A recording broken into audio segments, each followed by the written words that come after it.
to the Theme Park Duo Podcast. Grab your severed-heart monster friends and hop in line as we take you on a creepy tour of some of the best haunts around. Now, here are your scary hosts, Nikki and Gabriel.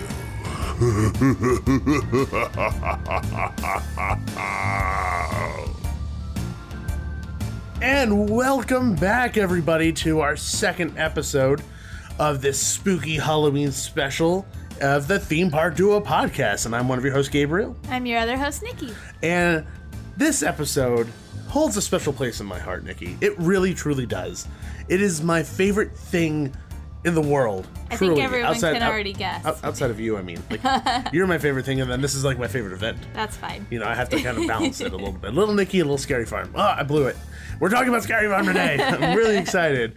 And I'm even more excited because we have a guest on the show today to talk about Scary Farm with us. Somebody who's had a long history with Scary Farm. Somebody who's, you know, has a lot of personal history with Scary Farm, which is really cool. And he's written a freaking book on top of all of that, all about Scary Farm. And if you don't know who I'm talking about already, we're talking about Ted Dougherty. Welcome to the show, sir. Welcome. Hi, thank you guys so much for having me. I'm very excited to join you today. Yes, we are pumped to have you on the show because, like I said, you've had this long history with the farm and even have written this incredible book. It's a picture history, Not Scary Farm's Halloween Haunt, and it's forwarded by Neil Patrick Harris, which is very cool. So you have a lot of history with it. How did you get started with going to Scary Farm? When was like your first experience? And is that how you fell in love with it?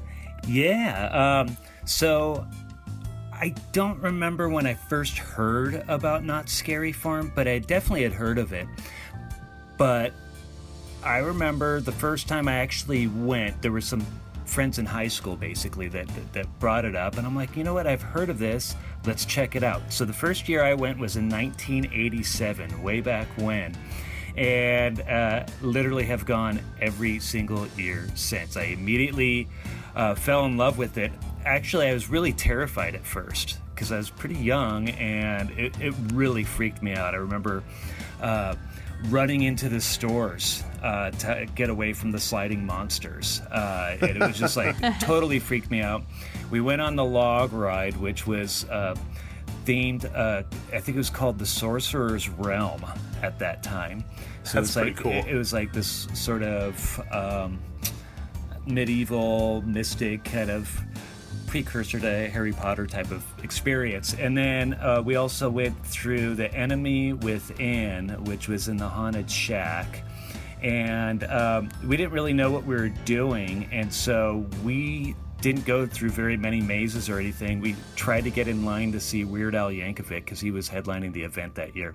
Oh my God, that's so cool. I know. And but I had enough of a taste of it where I knew, I'm like, oh, this is so cool. So the following year, went back and continued going back as a fan for many, many years. And then in the late 1990s, one of my friends who I had been going to Not Scary Farm with all those years, he ended up becoming a professional web designer back at that time.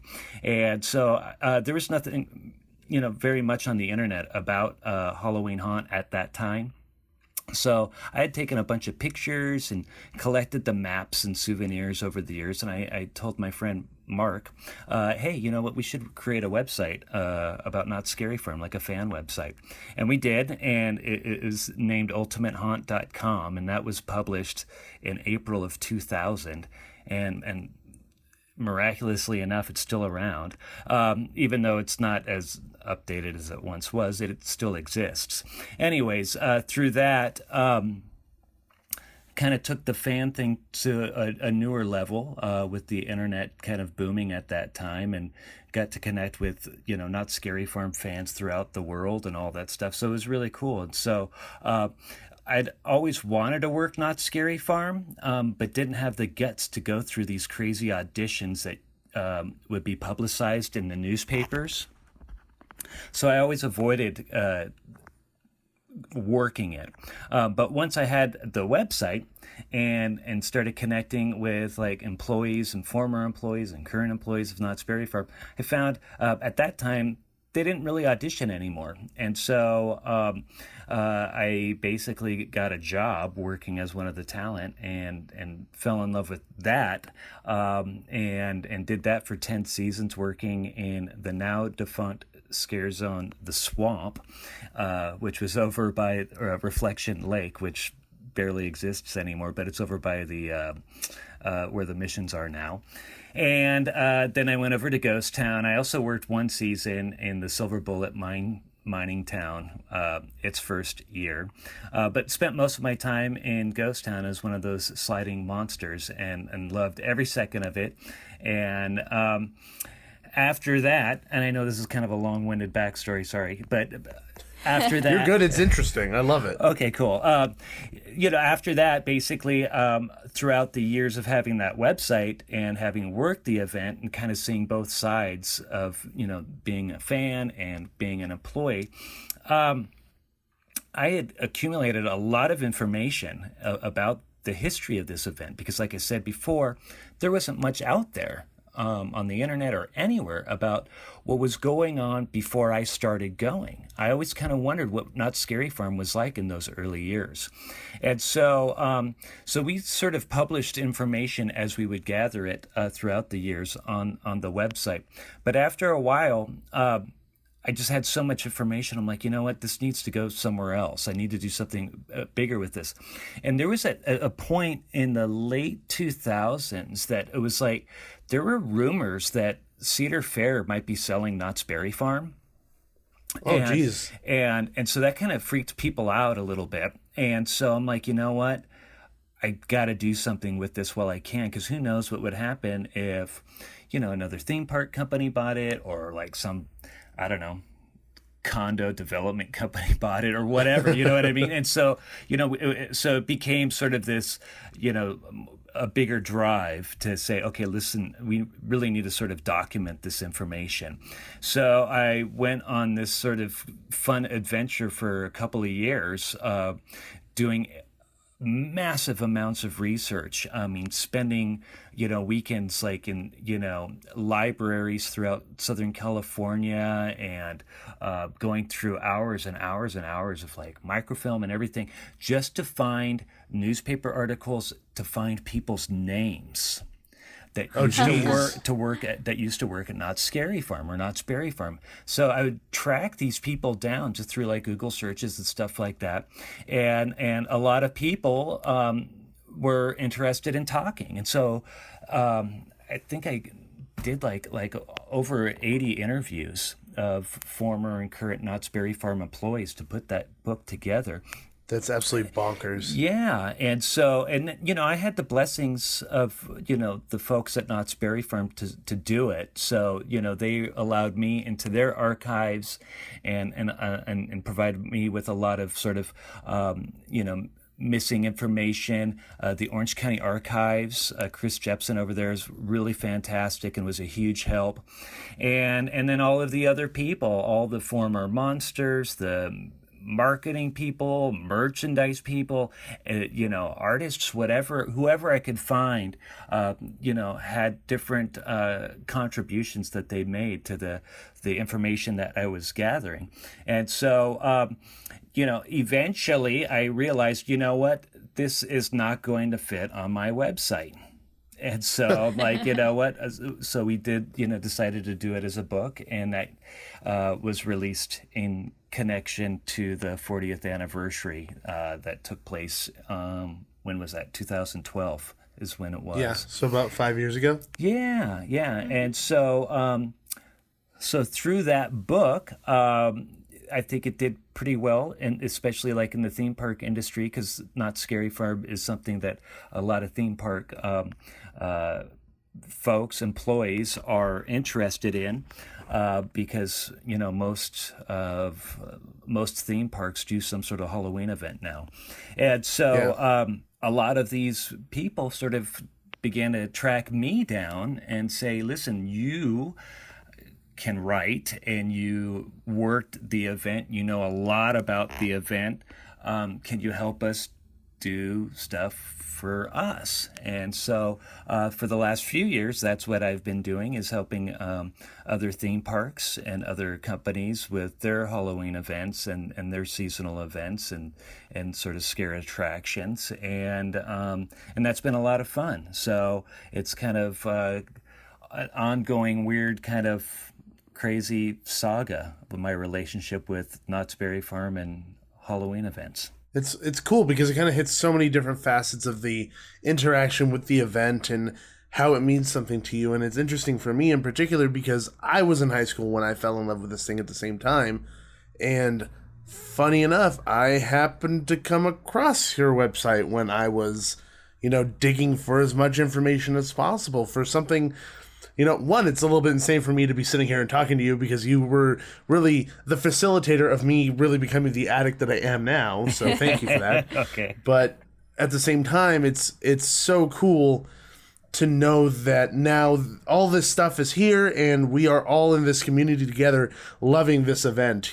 Back when I started to get kind of addicted to this, I never realized that there was a whole bunch of other people like me. I thought I was the only one. Yeah. I really did. Yeah. And now we are open and available to read incredible books like the thing you have or your website or every other website for that matter. So it's really cool to see all that happen like that. And Nikki, I know you're in a bit of a different situation because you got recently introduced to it. Well, yeah, I'd say like the last 5 years or so, but I just think it's amazing to me that it's just such a community of really hardcore fans. Like, I think it's amazing that you've been going to Haunt or working Haunt or, somewhere in between for 30 years. That's so cool. I know. That's crazy, huh? Yeah. When you say it out loud, it does sound crazy. Oh, yeah. When he said 87, I was like, dang, 30 years. That's awesome. I mean, I've only been going since, like 2004 or something like that? Wow. So pretty early on. But I mean, like, even then, like, there's a lot of people who have been going as long as, like, the thing has been going on. Yeah. Like the first day, my aunt went to the first year of Haunt, which is insane. I mean, she doesn't go every year, but she went to the first one, which is still crazy to me. Yeah. But so cool. I mean, this only shows like the tip of the iceberg with regards to what Scary Farm means to people and how big of a deal Knott's Scary Farm is. Because I know a lot of people who listen to this podcast live on the East Coast. They don't quite know what Knott's Berry Farm is. Half the time I'm like, oh, I was at Knott's Berry Farm this weekend. They're like, why would you want to pick berries for the weekend? I was like, yeah, it's a little different. I know what you mean. Yeah, I know what you mean. Like, I mean, at least Knott's now, I think, is gaining, decent momentum nationally and in other ways internationally. But yeah, when I first started doing all of this, when I would talk to people out of town or like go to haunting conventions outside of California, it was like, they'd be like, wait, isn't that the place that just makes the jams and jellies and stuff? And they didn't know that there was this massive Halloween event. And they didn't know that, their local theme park was influenced by what Knott's Scary Farm or Knott's Berry Farm was doing. Yeah, and there probably wouldn't be a lot of the things that they have if it wasn't for Scary Farm. Yeah. I agree. Yeah, totally. And now we have like kids all over the country working at Halloween events at theme parks, like looking up videos of our sliders. Yeah, our sliders, and even our sliders going to other states to go teach other sliders. Yeah. Yep. I love it. So, I mean, it's just so cool to see it expanding, and I love to share Scary Farm with as many people as I can over the seasons, just to share with everybody how incredible this event is, because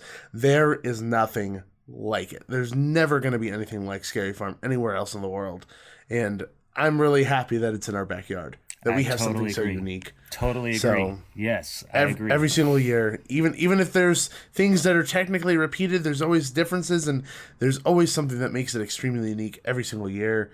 And I'm just in love with it in every way, shape, and form. I'm just giddy. I feel like a kid when I go. That's weird because a lot of kids don't think about like monsters and sliders and gore and blood and inappropriate jokes, but this kid does. Yeah, I do too. Yeah, no, I love the stuff. So over the years, Knott's has really changed with regards to Scary Farm and the theme park as a whole, but it really has changed from what it was to what it is now. And what we're going to be talking today is about the 2017 event, what we experienced opening night. There was a couple things we didn't get to do, but we pretty much did every single thing they had to offer that opening night. And we're going to be going multiple nights over the season. But we're going to be going through the mazes. We're going to be talking about the scare zones, and we're going to be talking about the shows. So we're going to give you an overview of it and what we think and, value and stuff like that. So let's just jump right into this thing. Okay. Yeah. And we'll start off with the scare zones. And let's start off with the scare zones. So once you enter the park, if you go to your right-hand side, there's this area called Camp Snoopy. Camp Snoopy during the day is very much just a kid's area. There's some kid rides. It's really cute. It's really fun. Lots of trees. At nighttime, for Scary Farm, they turn it into the Hollow, which is very much a Sleepy Hollow style vibe scare zone with scarecrows and birds and witches and things like that. And it was premiered last year, and everyone got really excited because we finally had a scare zone back in Camp Snoopy. That was a really big deal. We got it taken away because Infected was originally there.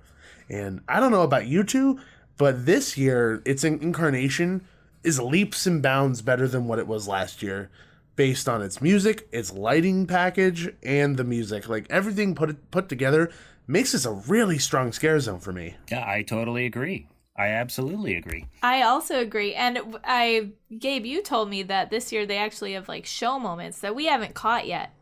But Yeah, they I'm excited do. to see that.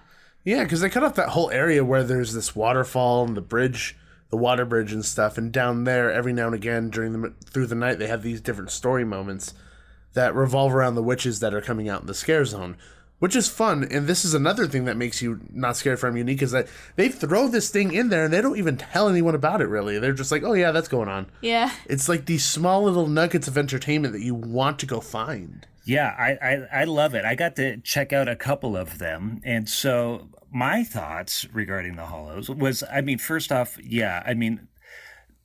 Camp Snoopy is very near and dear to my heart. So it's really awesome that there's a scare zone there, because it's really, the Gauntlet, when it started back in 1996, was the first sort of technical scare zone at Not Scary Farm. And so, because Ghost Town was already sort of inherited into the event. So all these years later, it's wonderful to see it become a really solid scare zone again. I think the idea was, the different characters throughout the Hollows is sort of, you've got these witch hunter characters and you've got the witch characters, and we happen to catch sort of these, what appear almost these impromptu sort of vignettes kind of situations where, the characters are talking. So we watched some of the witch hunter guys, talking about, be careful of the witches and warning us and kind of leading us to this story. And ultimately at midnight, there is sort of this peak of the show that does take place at those, at those waterfall sections in the middle of the scare zone. And I think it's a really neat way to take the scare zone to a newer level by providing some additional entertainment value that is not necessarily a scheduled show like on the map, because I think that would probably draw too much attention and make it so there would be too many guests gathered around and nobody would be able to hear any of the characters talking. So it's sort of this nice, lighter type of experience. And if the schedule allows, or if you're going to be going a lot throughout the season, you can really kind of follow and check out what the characters are doing throughout the night and periodically visit them. And then, like I said, the apex is at the end with sort of this bigger show. And so I think it's a really awesome way to enhance and create some additional depth to the characters in this scare zone. And then also I felt that, like you said, the music was a lot, it was definitely, I don't know if it was Felt more different. present. It definitely felt more present. Yeah. Like it was almost like a character in and out of itself, because last year it was very low light, lots of fog, and the music kind of just felt like it was like a bed of music that would just happen to be there, background. like background music. This really felt like the music was really present within your experience when you walked through. It did, yeah. It absolutely, and it did create some additional tension, and it was really cool. And the sets that they had are sort of the little tree figure things that they had and all that stuff created some really cool theming. I know that there's always been the challenge, especially lately, of keeping the theming fairly minimal so that way it doesn't impact the day operations too much. And so I thought what they did with the Hollow was really good, and it felt like a good, solid scare zone. That's the way that I wanted it to be last year, and I liked the Hollow last year. I thought it was good, but they're just taking it to this next level and just introducing these new bits, like you said. And I 100% agree with you in every facet that this thing is becoming a full-fledged scare zone that people are going to want to come back for and not just want to hang out in Ghost Town. I think we have a little competition going on here, even though we have a little... Like, if you look at the map, like, Ghost Town is massive, and then you have the Hollow, which is like this itty-bitty corner. But, man, they have competition on their hands. Like, those actors are going for it, those monsters.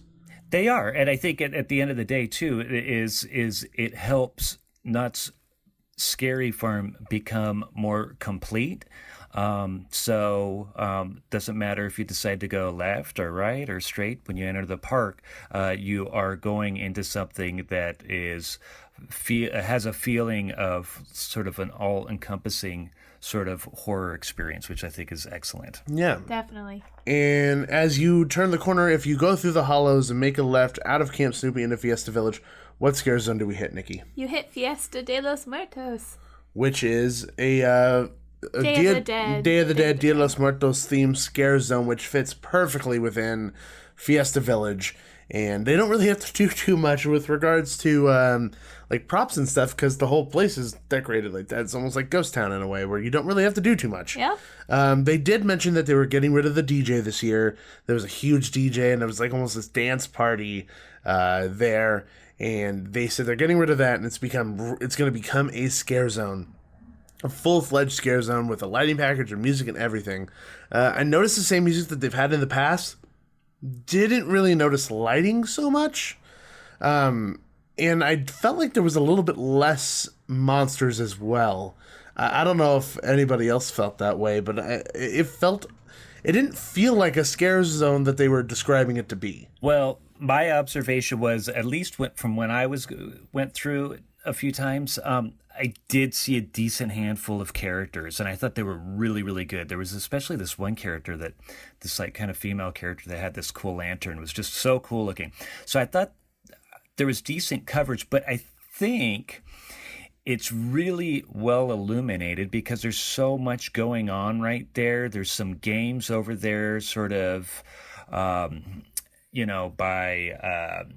I forgot what some of the rides that are right there. I think you have to have some lighting there, so it doesn't get very dim, sort of in and around where they had the DJ before. And so I'm wondering if they might be able to later in the run. It might be a little bit more dim, but I'm not too sure.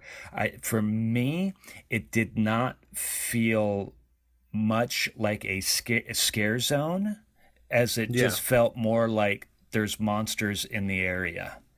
I agree with that. That's kind of what my take was. But I think, just like with the Hollow, I think it's a process. I think they're building it. It's certainly better than it has been in the past, and I think they're just going to have to sort of work with the existing environments to see how much they can get away with as far as lighting, dealing with the games, that type of thing is a little tricky. Somewhat kind of like what Carnival suffers from, because they have so many games over there too. Yeah, I completely agree with you. I mean, I don't know where you stand on this, Nikki. I agree to a certain extent. Like, I can't believe I'm saying this, but I kind of miss the party. Like, I could understand that, because like the party gave it like this balance to the event, because it was a crowd sucker. Like, people would just go there to dance, and it'd take people out of lines for mazes. But at the same time, like, you have Elvira and the hanging, and then you have the 3 different things spread throughout the park that are different forms of entertainment. Yeah, and I mean, like, half the time you would see the scare actors there, like, dancing around the edges of the party, or, it's like you were distracted by that, so you wouldn't see one coming up to you and you'd get scared. It was kind of like a distraction, too. There was this energy. Yeah, it was an energy. In the zone. Maybe that's what it's missing this year, that energy that it had before because of the party. I mean, there are some great actors in there. There's a few characters that, I can just recall that are super cool and they're really into their characters. So I appreciate the scare zone, but I do think that it can be improved next year. Yep. Yeah. Totally agree. And if I were to just touch on one last thing, because I do think it's something that's cool, and I think it's worth keeping.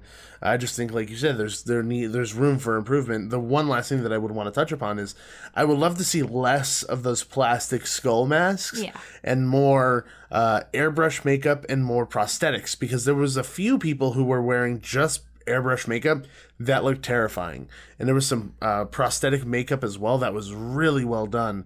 You can have a couple sporadic like plastic masks out there, but don't have the majority of your monsters be wearing those, because to me it just takes the value away from the scare zone when you know that you have these people who are capable of doing this incredible makeup work on your monsters, and that makes it a lot more interesting when you have the very different types of monsters. Yeah, I agree. Yeah, I mean, I didn't notice any of the plastic masks that you're talking about. So yeah, everybody that I saw, I think, were prosthetics or 2D makeup. So yeah, but I would agree if they're like just like kind of were they like the old school like plastic vacuum form? It's like half skulls. Like their jaws are painted black, and then like those guys. Okay, no, I see. No, I agree. I totally agree. That needs I agree. That could be improved upon. I mean, other than that, like we said, I think this is a good scare zone, just needs to be improved upon in the later years. So. Yes. Once you go past that, and there's literally a border in between them of the train goes by there, not at night, but in general, that's just kind of like the border. Then you go into Carnival, which is the clown scare zone, which I tend to hear a lot of people talking about throughout the night. Like, I don't want to go to Carnival. I don't want to go to Carnival, because people have this really weird fear of these clowns that doesn't normally appear when they're just out somewhere else. When they come here, they find that to be the most terrifying thing. So I find that really funny. And for me this year, I think Carnival freaking rocked it. I think it's really strong. And every single time we go, it is high energy. And I think it helps that there's that huge construction happening. Because normally when you have that construction, it usually hinders a lot of people. But because it made the area smaller, it feels a lot more populated. And when you have those high energy actors going through there acting like crazy people, it works really well. No, I totally agree with you. Every time I went through it, it was packed full of high energy talent that were doing a fantastic job. I think there's a really cool array of characters. They have now a queue that they can kind of work with, Dark Ride being sort of right in the middle of their scare zone, and even wrapping around past the construction and stuff more toward the fountain and everything. There were talent all the way over there working it and doing really good. I do have a question for you though. Yes. There was a stage that is over by whatever used to be the Buffalo Nickel Arcade, but now it's Johnny Rockets or whatever. Johnny Rockets. Yeah. So were they doing a show there as well as what kind of similar to what the Hollow is doing? No, I think it's purely props. Yeah, really? I didn't notice anything. It's all, if you recognize the stuff, it's stuff from that circus show that they had on during the summer. Yeah, the elephant was definitely from that show. Yeah, we've been twice and we have not seen any inkling of a show over there, like a show moment. But if somebody's listening to this and they know that we're wrong, if there is something that's going there, email us, contact us. We're curious. We want to know. Yeah. Because we personally have not seen anything on those stages at all. Yeah. We walked through there, I think, 4 times the last visit, too, just because, one, I needed photos for the site of the clowns, but, we went through there because we were enjoying it because it was so good. Yeah, I did not notice anything either other than that stage. So that kind of, I'm like, I was just a little curious about that. But otherwise, you're right. The talent were fantastic, extremely high energy, and, historically, Boardwalk always been a massive headache for Scare Zone operationally, right? Because it's so massive. It has to have the bright lights because of the shows or because of the games and the roller coasters and all that stuff. So for many, many years before you guys started going, they experimented with different themes inside the boardwalk during Knott's Scary Farm.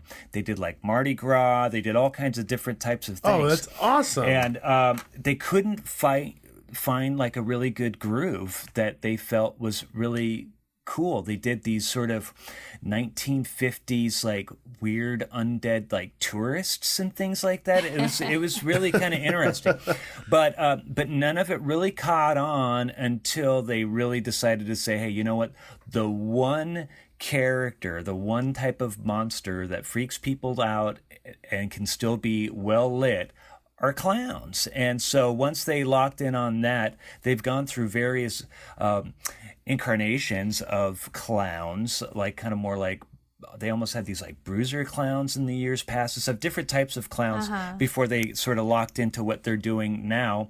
And now I feel that they've really found themselves, and I think that is somewhat reflected in the talent, because the talent is really feeding off of it, because they have a lot to work with now, because they have some solid characters that are being assigned to them that they can really sort of embrace. And that is, really kind of crucial in the success of any kind of a Scare Zone or even a maze.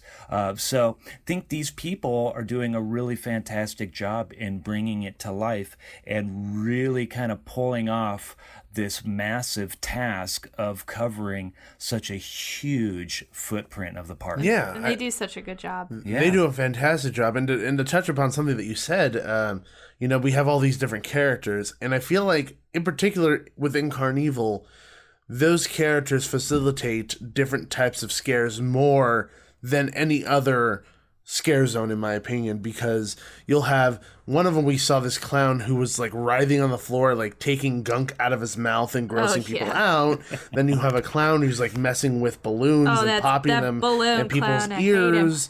Then you have another clown who's like disjointing his arm from his body and throwing it over his head. Yeah. You have another one has like an auga thing that he like runs up to people and scares them with that. You just Don't see forget such the a clownfish. And there's the clownfish, literal clownfish.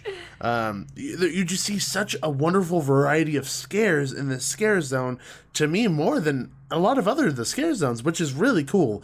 And for me, particularly in the past years, I've been just very meh with Carnival. I think about 2 years ago, you're like, that's it, it's dead, it needs to go, and I think it redeemed itself a lot. It has come back from the dead for me this year. Like, they have proved me wrong, and I will be the first person to admit that. Yeah, I think they've done, like I said, they did a fantastic job, and I think it's growing. You could almost sort of feel that they've got something that they're proud to be able to work with now. And so when you have this, situation where there's a lot of identity within the different characters, I mean, you just rattled off a few different memorable characters. We couldn't do that with any of the people, any of the characters in Fiesta de los Muertos, right? And so, and Hollow certainly has identifiable characters that are broken up. And so there was a raven that kept saying people weren't worthy. Yeah. He kept calling at people. I definitely remember him. And then was a guy who kind of looked like Sam, like a little like odd version of Sam from Trick or Treat. But other than that, like, but still, they're not their own characters. They're just they're memorable, but they're not like a clownfish. Not individual. They're not as identifiable. Exactly. I think the closest thing you have to it in the Hollow is probably the witches. But beyond that, you're right. And so I think that is a huge plus. And don't forget, the reason we can possibly remember these characters a little bit better in Carnival is because it's so well illuminated. And so they're right there in the bright light. There's no fog. Those people are proud of it. The talent are proud that that's what they have to work with, wide open, right? So what options do they have? There's nowhere for them to sort of really hide or anything like that. They're fully exposed. And so what they do have is an opportunity to create character. And I think they're doing an excellent job in doing that. They are. Yeah, it's like, honestly, like outside of Ghost Town, it's the one scare zone that I'm like, I kind of want to watch over my shoulder because I do not want that balloon guy coming anywhere near me. You got me last time. Stay away from me with those balloons. I'm content. I can live my life well without having to hear that again. But I guarantee you I'm going to hear it like 15 more times throughout the year. So that's just the way it rolls. But moving forward to the granddaddy of them all, we have Ghost Town Streets, which is where everything was born, which is insanity. And I mean, what can we say about Ghost Town that hasn't already been said? I mean, it's intimidating beyond all belief. Somebody, even for me, who's been going for a while, and Ted, I can't speak for you, but like even me walking through Fog Alley, which is like the main portion of Ghost Town, I'm terrified. Like I'm really nervous and on edge because they're out there and you have no idea where they are. Yep, Ghost Town is inherently scary, right? It's this creepy, the buildings being permanent. You have this inherent sort of creepiness to it without Knott's Scary Farm.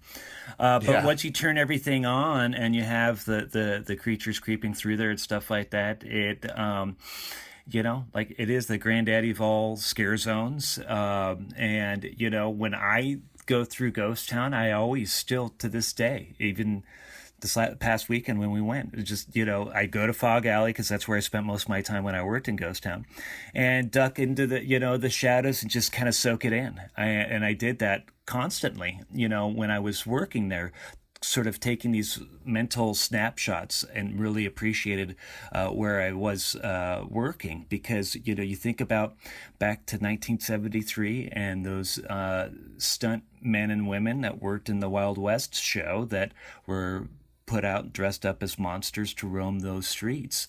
All these years later, 45 seasons later, you have all of these people that are roaming these same sort of meandering walkways and sort of hidden nuggets throughout the whole scare zone. They're doing what they can to bring it to life in the world of Knott's Scary Farm. And it is, I could tell you as a talent, it was definitely intimidating for me when I first worked it, going from a smaller scare zone like the Swamp, which was like the size of Fog Alley by itself. That's it. And going from there working there for a couple of years and then going to Ghost Town was really intimidating. It took me like a couple of weeks to really get my bearings and really kind of get a groove in there. But as a fan, I mean, it's, when I think of Knott's Scary Farm, I think of Ghost Town. It immediately is when somebody says the words Knott's Scary Farm, I think of some portion of Ghost Town. And so, that's, a massive destination for thousands and thousands of fans that go every year. They love walking through Ghost Town, on their way to whatever maze destination they're headed to. Yeah, and I think that's a testament to really what these people are doing and what people have done in the past to have that type of reaction where you talk about Knott's Scary Farm and the immediate thing that you think of is Ghost Town, and you think fog, and you think sliders. It's incredible that it leaves such an impact on people that's the first thing that they think of. Yeah. And whenever I take new fresh meat, if you will, to Scary Farm who have never been, like my first order of agenda before any maze is to go through Ghost Town. Yeah. Walk down Fog Alley and have that experience because there's nothing like it and you cannot replicate it. Like no Halloween Horror Nights, no Fright Fest, no Queen Mary. Nobody could recreate the feeling of that scare zone. No. And I think it's so much fun to see the look on people's faces when they're walking through and they kind of have their hands up where it looks like they're a mime. They're just trying not to hit people while they're walking into the fog. Yep. And sparks fly literally as a slider goes past them and the look of fear on their face that quickly transforms into a smile and they say, "This is awesome. Like, there's no better feeling to introduce somebody to something like that. Or they stay scared. Or they stay scared, which is hysterical in Yeah. and out of itself. I mean, we just sit there and watch, or we grab dinner on the patio of Ghost Town Grill and sit there and watch watch people get scared all yeah, night. we spend like half our night there sometimes, and we don't get tired of it. Or if we're not eating dinner, we'll sit on a planter in the shadows, like you said, Ted, and just watch. Just watch people walk in and get terrified. Because it's almost an art form what these people are doing. And it's so nice to be able to sit down and appreciate what these people are doing because we love it so much. And so, I mean, it is just beyond me the impact that the Scare Zone has made on the industry as a whole. Yeah. No, I mean, I could gush about Ghost Town for all day long. But as far as what these folks are doing today, I think they're doing a fantastic job. I worked with a handful of them are still there. And all of these, the talent that are working it, they're sort of, they're the torch bearers, they're carrying the torch, that the people before them, laid years ago. And so I think they're doing a fantastic job. High energy. Ghost Town has always been, somewhat challenging in as far as coverage goes because of its scope and its size. And, I thought, at least for opening weekend, it was well covered and did notice a good handful of characters. It's it's a little bit harder to see identifiable characters in Ghost Town, especially in Fog Alley and stuff, in areas like that, because it's so dark, it's so foggy. All most guests are reacting to is this loud crash of a slide or a bang or whatever it is of some sort of character popping out of the shadows and then racing off. And so it's a little bit more difficult, I think, to see the identifiable characters unless you're there a little bit earlier in the day, and then you could see them, doing the rope drop and all that stuff, and that's kind of an opportunity to really see, like, Otis and Gecko and the Bride and different folks that are identifiable that really sort of make a massive imprint in sort of the identification of Ghost Town. But for the most part, throughout the night, it's really hard to find, different types of identifiable characters. I find if you kind of stay over by like the schoolhouse and the gun shop, then you can kind of catch them over there. Like that's where we saw the nun. We saw Merrick over there one night. So yeah. No, I was shaking my head because she's terrifying. The nun, like she's disturbing. Like it isn't like she goes boo scared. It's like she's like at your feet, like speaking in tongues and Latin and stuff. It's just really disturbing. I know, I love it. Like I think about that every now and then. No, what she does is fantastic. Yeah. But it is extremely disturbing. And I agree with you that it is hard to kind of identify people in the fog unless you're weirdos like us who know them or walk through that area so many times that you've become accustomed to who these characters are. And when you come back the next year, you're looking for that character. Like, I love Ghost Town Street's Death. I love Death. He's awesome. He scares me every single time I walk through there, and he's one of the monsters I look forward to the most. Or Seaweed or Double D and all these other people that walk through there. It's just an incredible place to be. It really is. Like you said, we could gush about it forever. And yes. we should just stop while we're ahead. Okay. But that pretty much sums up the scare zones. We have those 4 scare zones that encompass the entire park. There is no place to hide here at Knott Scary Farm. So that makes it really interesting and unique compared to a lot of places because, Six Flags, there's really no monsters on the hill. You don't ever really find monsters on the hill. They're at the top of the hill. But all the way up, like at Samurai Summit, there's nothing there. Universal Studios, you have to go out of your way to go through scare zones. It's really difficult. And a few other places. But this, it encompasses everything. Every single corner. And the only place you could hide is the bathroom because they're not allowed to go in there. Or by the Elvira show this year. There didn't seem to be a lot of clowns over there. They don't but go over there I will this year. hope that they do go over there. Maybe it Hopefully. was just a fluke. But they're pretty much everywhere, which is Yes. fantastic. And this year, they are boasting 1, 2, 3, 4, 5, 6, 7, 8, 9 different mazes and one themed attraction for the event. So the themed attraction this year, which is brand new, something they haven't done before, is called Timber Mountain Log Ride Halloween Hootenanny. Now, when a lot of people heard this, they got really excited because we don't often get layovers for the long ride that are super effective. I feel like they used to be pretty effective, but not so much anymore. Well, and then they didn't do it after the renovation. Yeah, well, they did. Didn't they do Evil... Correct me if I'm wrong, Ted. Did they do Evil Dead after the renovation, or was that before the renovation? It was before the renovation. Was there anything else after that, or was Nikki right? I am right. No. Dang it. I love being right. Just asking. Sorry. Just curious. But yeah, so this is the first time that we have something in it, and it's actually a year, not a year round, but like a day and night attraction, because during the day it's still spooky, scary for the kids having a good time. It's the Halloween Hootenanny, but at night they'll have some monsters actually in there, live actors, which I fell in love with this so fast. Because like we keep saying, there's these different aspects to the event. And for me, this reflects like this traditional Halloween silly spookiness that, you know, sometimes a lot of events that take themselves too seriously are missing. And you have this, which kind of runs that line and balances it really, really well. Plus, then you have the monsters in there. Yeah, I think this is an excellent solution to the sort of the issues that they've had in the past. All right, so what do we do with the log ride?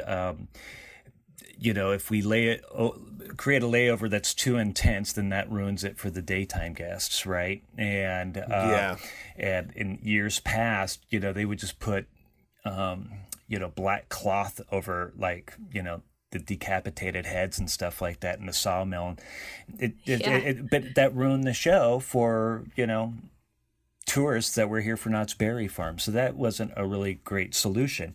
But this really is. And so, just like you said, you know, it gets upped a little bit more during Knott's Scary Farm because now you have live talent inside.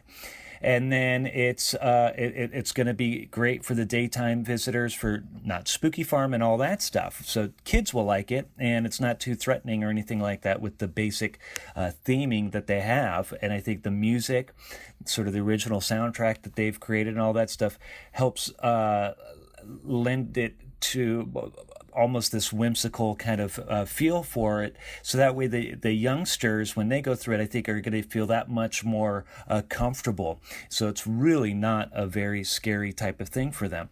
But during Knott's Scary Farm, it was fun. It's festive, and you know it celebrates Halloween, which is wonderful, and plus you've got some great monsters that are working there, and some of the scares that I saw that they've incorporated with sound effects and things like that and lighting, I thought were very effective, more so than what we had ever seen in the past. So I think they've done a really fantastic job with it. Yeah, and I feel like sorry, you go first. Go for it. I agree completely. Like a few of the monsters caught me off guard. Like when we were on the ride, and I was also scared of getting splashed by water, but that's a whole other level of fear. Most of that fear came from that. But I agree as well. And what I love is that every single year you see Scary Farm kind of evolving and changing technologies for their scares and their lighting mixed with their audio, and it seems to get better and better every year. And I feel like this is the pinnacle of that, where you said these scares are getting very effective, and in this case, for us going on it, it was very effective. I got startled a lot in this ride, and I really wasn't expecting much, because in the previous layovers, I felt like it just kind of was slapped in there, and it really never felt like it was truly lived up to what I remembered it being. Because I don't know if it was just me being young, but I always remembered Log Ride and Mine Ride being the two scariest things at Scary Farm. Yeah, I mean, before you started going, they absolutely were. They were the main attractions for many years at Knott's Scary Farm. They were sort of overshadowed even the mazes. But I do want to say one last thing about the log ride is them putting the skull back up on the front of it above the main drop sort of opening. Yeah. You know, that was really cool that they did that, because for so many years throughout especially the early 90s and stuff, when they had a skull up there, it was sort of like the way, you know, we've got the castle for Disneyland or Spaceship Earth for Epcot. You know, you had this really kind of massive milestone. It's an iconic image. It was this iconic image that just screamed Knott Scary Farm, and so I'm happy that they really did that, because that was so cool to see that. And it probably like brings back a lot of memories too for you and for people who used to go where they used to have it. Yeah, I think it does, and it certainly did for me, and I hope it's something that they continue doing. Yeah, I completely agree.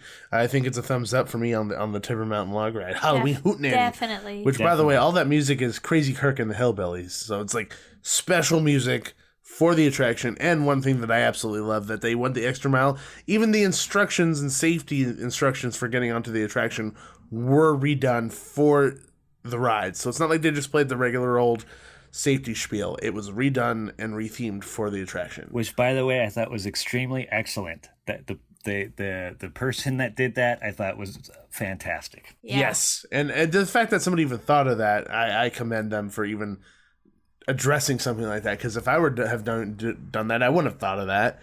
But that's the devil's in the detail, and even if it's the instructions, it's still that amount of detail that goes into it. Right. Well, back in the day, and I hate to keep going back to this, but they used to do that. They used to have full-on canned audio that would be in the queue for the mine ride and for the log ride. And it would talk about, welcome to Terror Mountain Log Ride. And it was this, creepy monster guy talking about all of the horrific things that you're going to be seeing on the log ride. And they did the same thing for the mine ride, because they helped kind of create the story that was going on in those attractions at the time. And so for them to kind of go that little extra step to do a new recording for Halloween Hootenanny, I thought was a really cool touch. Yeah. On top of that, then we also have the mazes, like now, which are the main attraction. Yep. But now we have the mazes, like I said, 9 different mazes, and we'll just start jumping into these things. Let's start off at Voodoo. Voodoo has been around for quite a while. Hasn't really changed over the years. This is the first time that I feel like has had a major change. So instead of it being just the normal walking through the facade at the front and going through the swamps, they've completely turned it around, and now you enter through the swamps and end at the facade. Which at first, I'm not gonna lie, I actually was like, oh well, that's kind of silly. Like, I don't understand how that's gonna make anything better. But as soon as we had come out of it, I remember looking at you, Nikki, and I said, that was way more jarring than I ever expected it being, because you don't ever think about it approaching it from the opposite direction. And they didn't always have the same actor in the same spot all the time from the previous year. And the different kind of scare tactics that they would have to implement in order to effectively scare someone changed, which made it a lot more exciting for me, as well as the fact that they completely changed the ending, which is really cool, which I really enjoyed. And I thought was actually more effective than anything they've done in the previous years. I have mixed feelings about it. I don't know. Me too. I mean, I kind of thought, I don't know. I mean, I really liked the original concept of going from like a standard sort of Mardi Gras, New Orleans feel to, and then going into the darker depths of the bayou when it first started.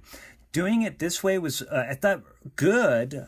I did feel that some of the scares were a little bit more effective than I anticipated, which I do agree with you on. But I do feel that it was a little too still recognizable, even going backwards for me.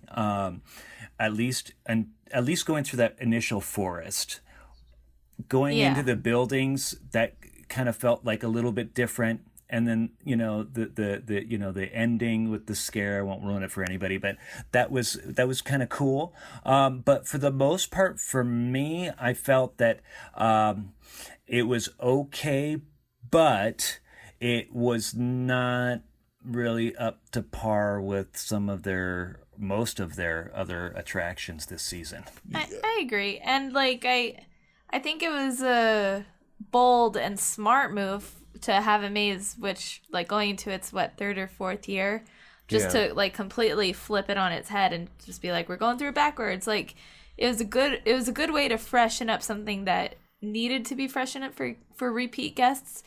But yeah, I'm just not sure if it's because we've gone through it so many times that it wasn't quite as effective as I wanted it to be, or if it was something else. But I enjoyed it. But I don't know if I would like make it a priority to go through any more this season. I do have to say that like all three of us are coming from the point of view of people who have gone through this maze multiple times. Yeah, I wish I could see it with fresh times. eyes. So we don't have the point of view of somebody who's not gone to this attraction, who's never been through it before, or maybe even just went through it once last year. Yeah. You know, what they really think of the attraction, how it differs from the previous years, because I think we all have that thing memorized down pat, like that layout pretty easily, because we like it so much. I do think it's kind of getting on its last legs. I do think that probably we would need something new.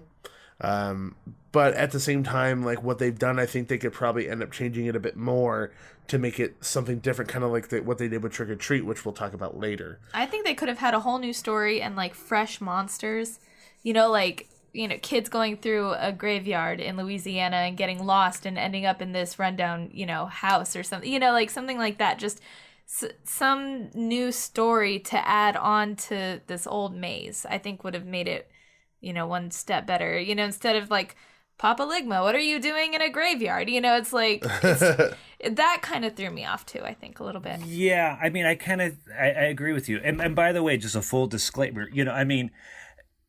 for any of your listeners that haven't been at all or ever to Knott's Scary Farm, you're right, we're being like ultra nitpicky.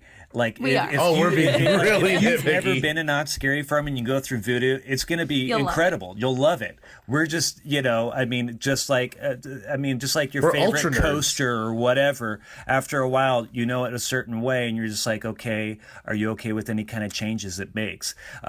So for this, we're being ultra critical, but for the most part, I do agree that thematically or creatively, as far as the theming went, something could have been done that's a little different, kind of like what you said, even if it was kids going through a graveyard or a traditional New Orleans funeral going through, whatever it is, something that kind of gave it a little bit more of an alteration from what I noticed. But again, if you've never been through it, you're going to love it. Yes. I agree.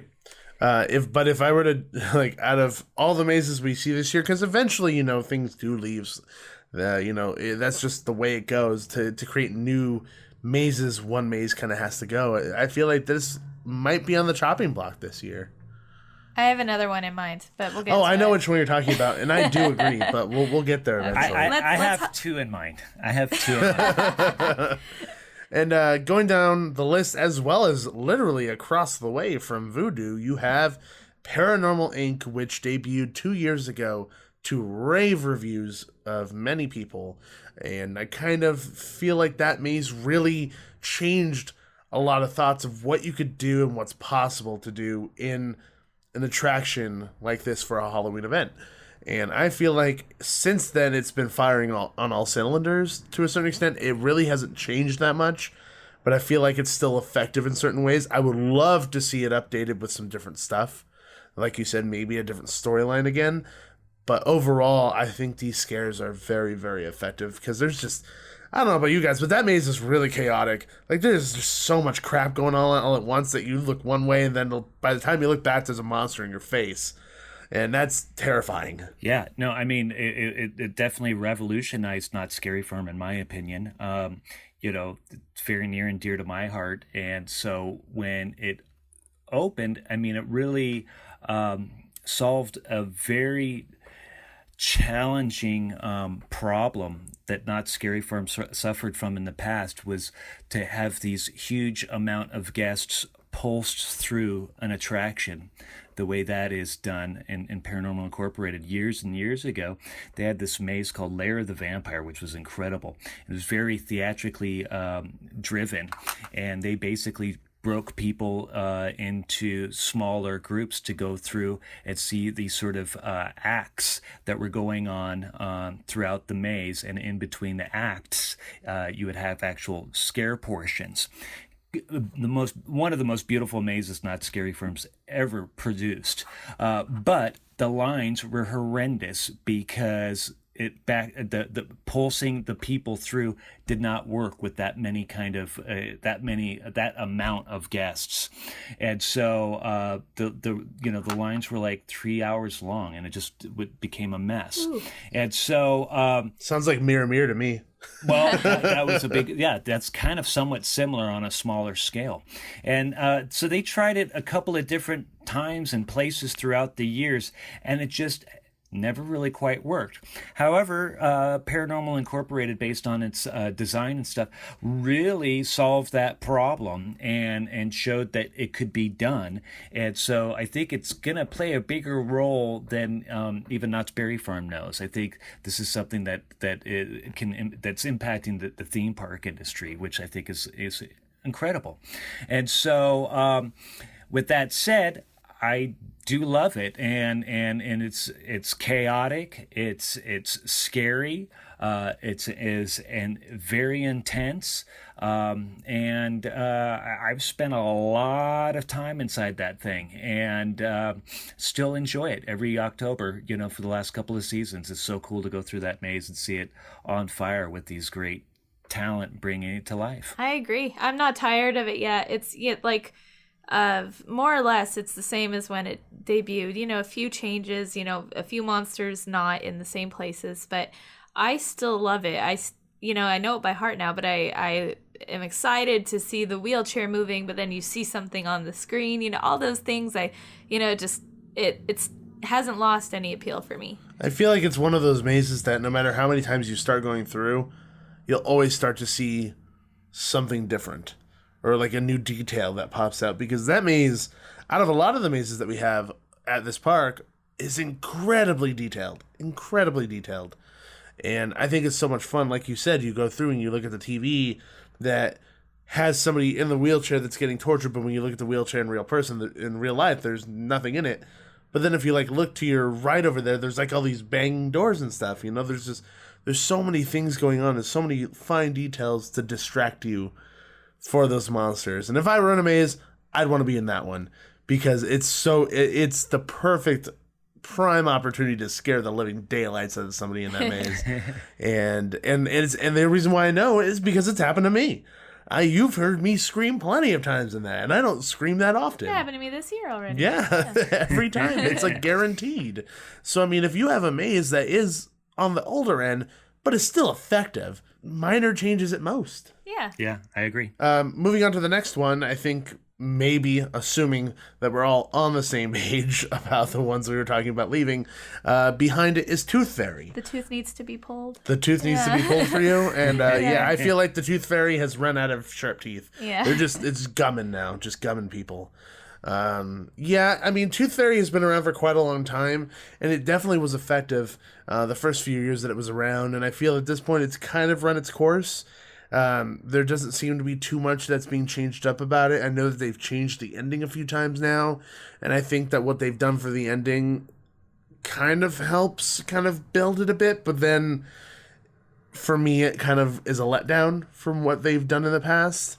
I'm sad to say it because I actually do truly enjoy it, but for me, it just needs to go. I think its time is up for sure. Yeah, especially just things that they let go in the maze. Even when we were at the announcement at Midsummer Scream, and they were talking about this maze, and they're like, oh, and there's the X-ray room, and there's this and that, and I was just thinking, none of that's going to be working. Because it wasn't last year when they announced it. And I was right, so it's they're not giving it love, and it shows. I mean, I loved it the first year, and I think it's losing steam. Remember when it first opened? I really liked the skeleton key room that it had, which was the little kid's bedroom or whatever. Oh yeah, and he was having a nightmare or something. Yeah, and so I really liked that when it was designed as a skeleton key room. Now we just walk through it as just a regular, a maze room. But yeah, this is my second maze that I would probably say we need to do away with. But I'm right there with you guys. I think it was pretty cool. Sort of, I guess, the shock value of, having a bunch of, static props of kids in there and the kind of gross stuff that they've got. was interesting the first year, but now, it does seem to have lost some love, and a lot of the attention to detail that we see in the other mazes, this severely lacks. And so, again, if you've never been to Knott's Scary Farm, you're going to like it. But even still, you will clearly notice that it is not at the same level as some of these other mazes that are present at the event. It was also a lot less populated with scare actors this year. I totally felt agree. that way too. Yep. You go a long stretch without seeing anybody. Like, I remember the room with all the eyeballs and the teeth, and then at the very end they had the projection of the bloody mouth screaming. Yep. There was like 3 In actors years past, in there's there. like 3, 4, even Yeah. 5 sometimes actors in there to distract you and to get in your face and startle scares and things like that. There was one actor in that room when we went through, which was really disappointing. Yeah. I mean, and I say this in every single conversation about every single haunt that there can possibly be, is that when you walk through a maze, it is really about timing. Sometimes you go through a maze and you really just happen to catch it when someone's going on a shift break or something, or like people have moved around a little bit and it's just not as effective as it was 5 minutes ago. And I'm not quite sure how well that plays with this one at this point, because I know a lot of people who've gone through this year already and we're like, this is rough. So I think it's just understaffed. yeah. I don't think it was like a shift change issue. I think it's overall it's not as staffed as it used to be.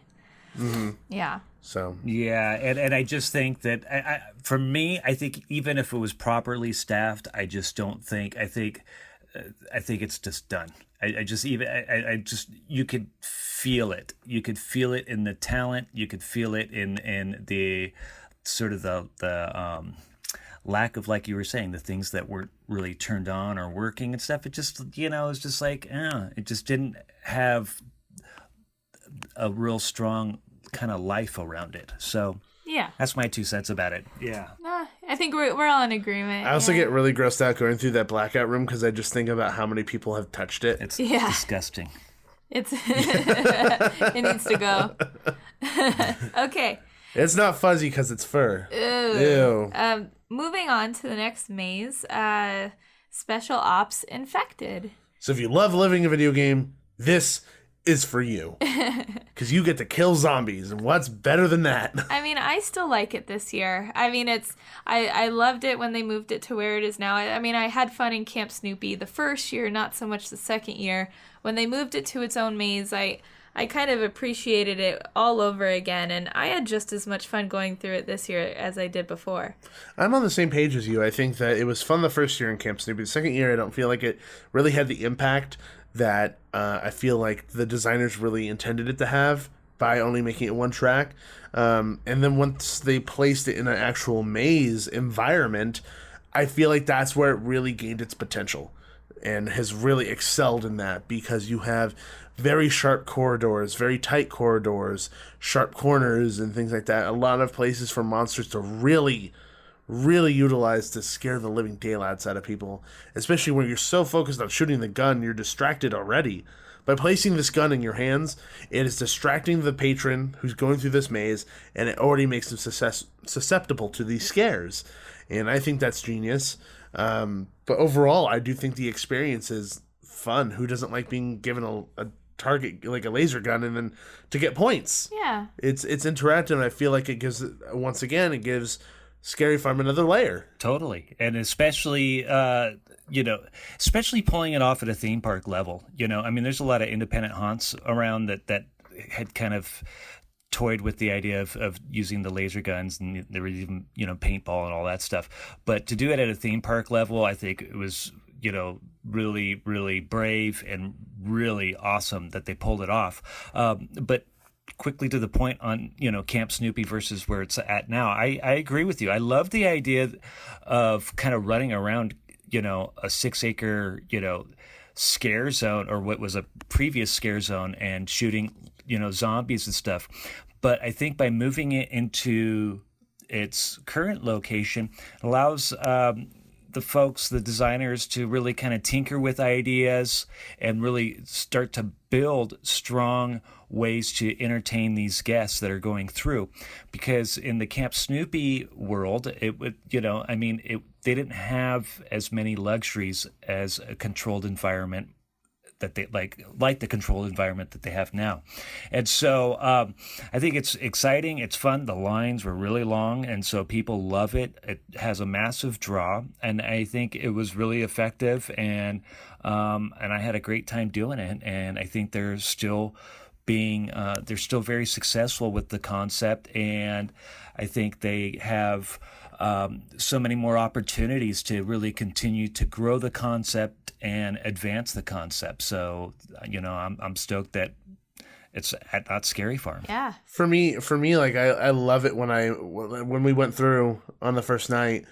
There was a couple of guys behind us, and I loved hearing them say this because I just found it really interesting. Because you hear the conversation come up of who's better, Scary Farm or Universal, which I never like answering because it's not something that's easily said. It's always preference. But the guys behind us is like, what is Universal doing? They need to get on page with, like, on par with Knott's. Like, those guys were pumped to be running through shooting zombies. And I feel like that this type of topic really speaks to a certain age range, and usually the age range that comes to Scary Farm too, which I think is kind of genius in a way. Yeah. Yeah, no, totally agree. This is something I don't want going anywhere. I would love to see them tinker with this for a long time and change. Even the theming in the storyline, I would love to see change at some points, because this is something that you could actually keep for a long time. Oh, yeah, you could keep the concept. Forever. You could keep the concept of the guns and the shooting zombies. Just change the settings, change the story. Further along the story, every 3 years you have the next extension of the story, and all of a sudden, over the 12 years, you have this massive story that people would know from those each iteration. I still don't like the mutant zombie alien thing at the end that you can't shoot. You mean though. Pinocchio? I hate him. That thing used to be in the swamp, believe it or not. Really? Yeah, There I don't are like it either.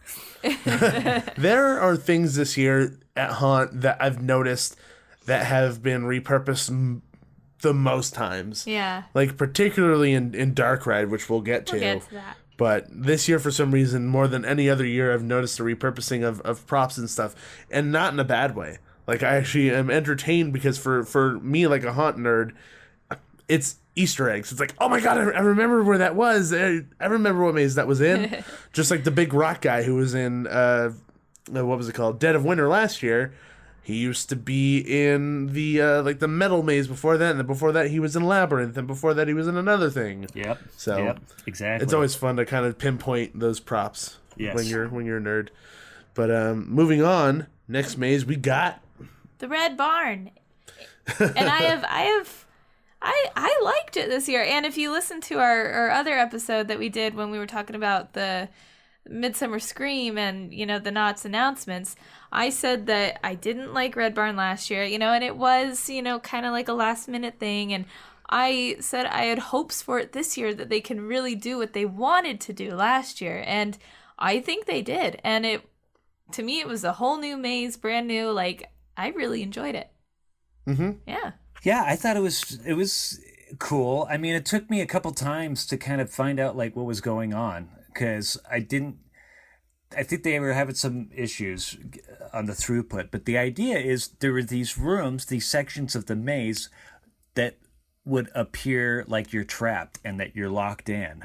And the story, I don't know if it's like official anywhere, but at least what we're seeing is there's like this summer school field trip of kids that have been sort of thrown into this horrific, backwoods, hillbilly, freak Texas Chainsaw Massacre type of environment.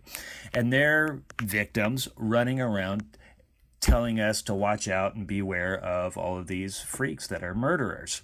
And so there's these rooms where you turn a corner and there's like no way out. And then, one of these characters, one of the survivor victims from the high school, are able to get you out, or one of the actors gets you out. So, I mean, we got to see some of it in full operation working, and some of it was not working as well, and it turned more into a traditional sort of walkthrough maze. But the ideas are there, and first and foremost, I appreciate any type of sort of deviation from your traditional walkthrough attraction at a theme park, because you go to any of these events, you on those crowded nights, you're going to end up in the conga lines and all that stuff, right? So anytime a park can sort of create a little bit of variety to that presentation, I'm all in. And so I hope that they can really kind of get that dialed in, because I think it does have potential to be really effective. Beyond that, I thought the characters were really strong and the scares were really, really good. Yeah, and when we got out of it the second time, because the first time it didn't have this, and I got angry because they had promised this. But the second time we went through this, my review for the maze was 2 words: real chainsaws. And because they made this big hoopla the first year it was out that they're going to have chainsaws, but when you saw them, they were basically toys. They weren't real chainsaws. They were just pieces of plastic that made noise, and I was really upset by that because I felt like it was a bit misleading. Yep. Especially to a lot of haunt fans who really expect something to be genuine. So when they said real chainsaws, I was like, I don't know. We'll see. I didn't really trust them. So the first time we went through, there was nothing. And I just saw the plastic one hanging on the wall again, and I got really angry. And then we went through it a second time that night, and there was a real chainsaw, finally! He wasn't raising it anywhere. He was keeping it like knee level, but still, it's just unnerving to hear that sound and the real sound and having someone get anywhere near you with it. So I feel like they have made up for the mistakes they've had in the past just with one chainsaw for me in my mind. But I've also noticed that they've utilized a lot of different pieces of technology in this maze as well, because we have this really cool projection of 2 victims trying to get away, and the guy slicing the guy in half trying to get away with the chainsaw, and just like all his guts are falling out. And you could tell that they've kind of redesigned a bit of the layout of the attraction so that you could add a few different moments in there, which I really appreciated. And like you said, I think like the layout of like the way that they're kind of approaching it this year and making it a bit different than any other type of maze attraction is a lot more appealing to me, because at the beginning you have this guy who's like screaming at you on the microphone, and then you have to go underneath him and he's still screaming at you, and even if you get past him, he still has the opportunity to come back to you on the other end and harass you, which I think is fantastic. I actually got really scared right there in that moment because I was staring at him. As I turned the corner, there's this dead body in the bale of hay, but it's just the face, and I thought it was an actor, so I screamed really loud.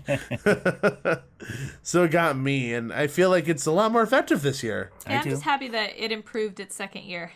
Yeah, and you can't say that about many mazes. That's right. That's true. I mean, not often does a maze improve its second year. I mean, Dead of Winter didn't, and a few other things have out in the past. One thing I did notice, and I'm not sure if you've noticed this too, Ted, but at least the times that we went through, the original spots that they were really utilizing the first year for scares, they weren't really utilizing them again this year. There was a few moments where I distinctly remember actors being, and there was nobody there in those moments. Yeah. They moved a lot of them. A lot of the scares got changed. Yeah, I think I did kind of notice that a little bit. I mean, I guess I didn't really think about it too much, but I'm guessing now that I think about it, maybe by incorporating these sort of pseudo high school students from, their camp, incorporating those characters to really engage the guests probably replaced actual scare actors that were hidden and scaring before, because before it was a lot of like the hillbilly kind of characters and all that spread throughout the whole thing. There was a little bit less of that because you had a lot of these high school kids yelling at you to keep moving, which I thought was kind of interesting, because that way when one of the characters did scare, it was a little bit more spread out, and I felt a little bit more effective. Yeah. Yeah, I agree in that way. I mean, I feel like also the type of tension and the type of pace that they're trying to keep in that maze with those characters, trying to warn you of the things that lay ahead, really help build all of it up so that those scares were effective, like you had said, because it keeps you on your toes. You don't who's good, who's bad, who's trying to help me. We're rushing through this area. People are telling me to run. It really keeps you on your toes, which helps those scare actors in certain situations. So Yeah. I really enjoyed it this year as opposed to last year. It's no secret to anybody that I disliked it last year. I actually really disliked it, but it's changed my mind. It's done a very good job. Yeah. Cool. Okay. All right. Move on to Shadowlands. Yes, Yeah. Shadowlands. What'd you guys think? I loved it last year, and I think it was a good second year maze. Like, I didn't like it any better than I did last year. Do you think the shock and awe of the first year has worn off for you, and then the fact that not a whole ton has changed, you're kind of left wanting a bit more? Maybe a little bit. I don't know. It's just I didn't come out of it this year feeling the same as I came out of it last year. I got scared a few times. There's scenes that I was really excited to see again. Like the girl in the hallway that kind of like disjointedly moved towards you with that creepy sound. Like, there are scenes that I appreciated seeing again, and I was excited to see those scenes, and I enjoyed it, but maybe just a little bit of the shock and awe from last year wore off. And maybe it's just being overshadowed a little bit with Shadowlands is being overshadowed a little bit by some of the newer things that are there. It's like the new shiny toy that you're more interested in, possibly. Like you said, I definitely got scared as well. And this maze is one of the most beautiful mazes that they have there, in my opinion. It's just gorgeous. Oh, yeah. You just want to stand there and stare at a lot of the things.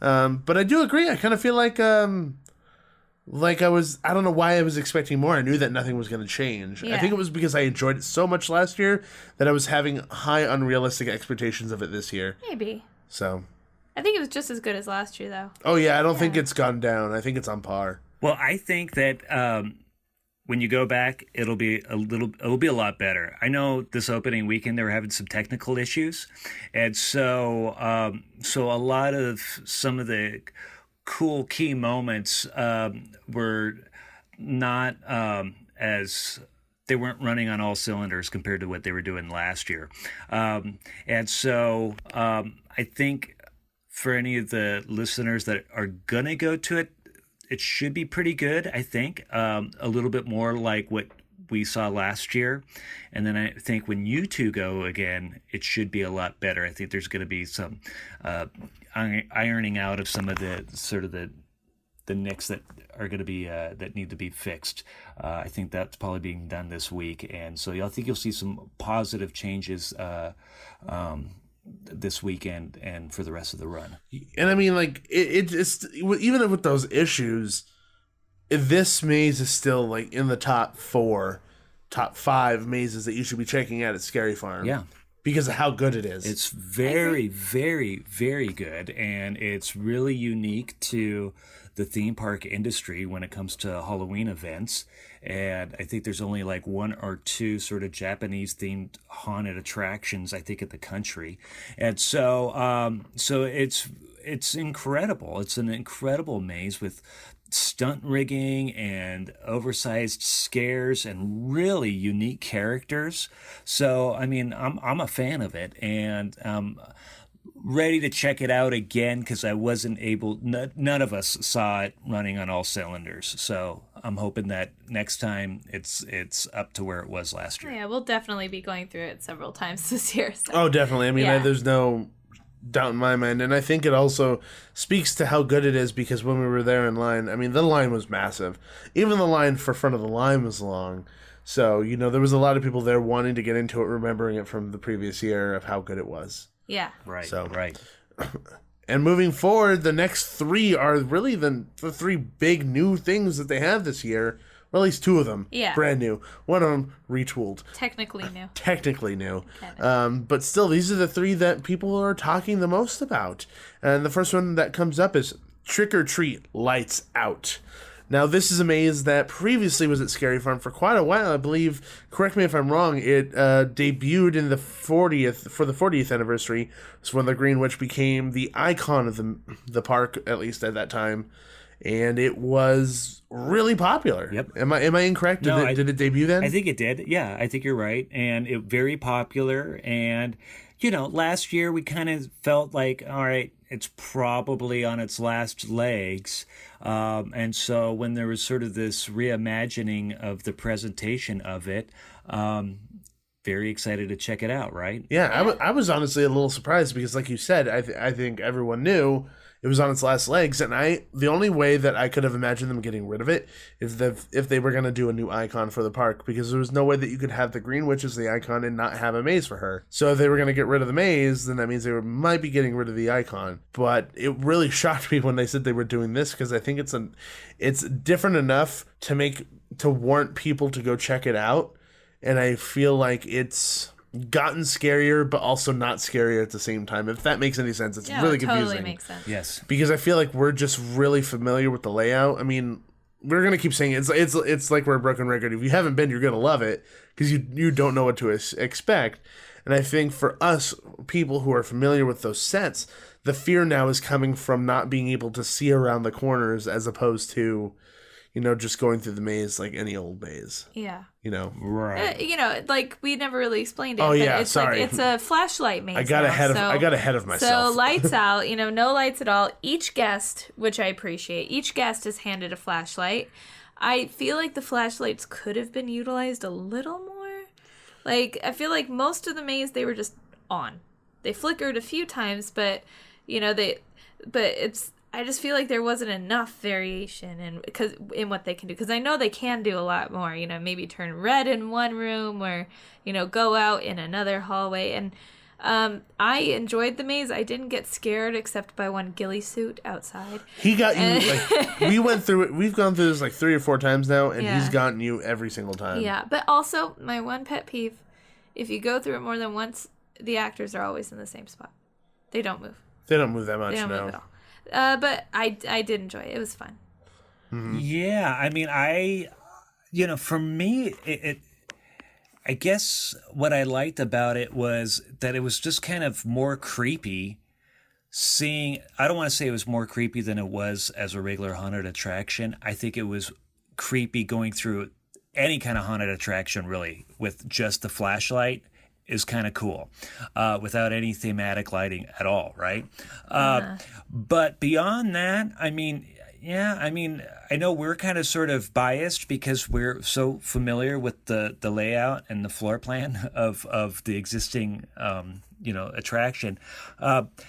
But I thought it was, for me, I think there was a lot of buildup for it between the announcement event and Midsummer Scream or wherever they announced it. Yeah, you're right. So there was like this massive buildup, like this is going to revolutionize everything. And I'm like, okay. So I was all in. I'm like, I can't wait to check this out. It's creepy. I don't know how scary it is for me.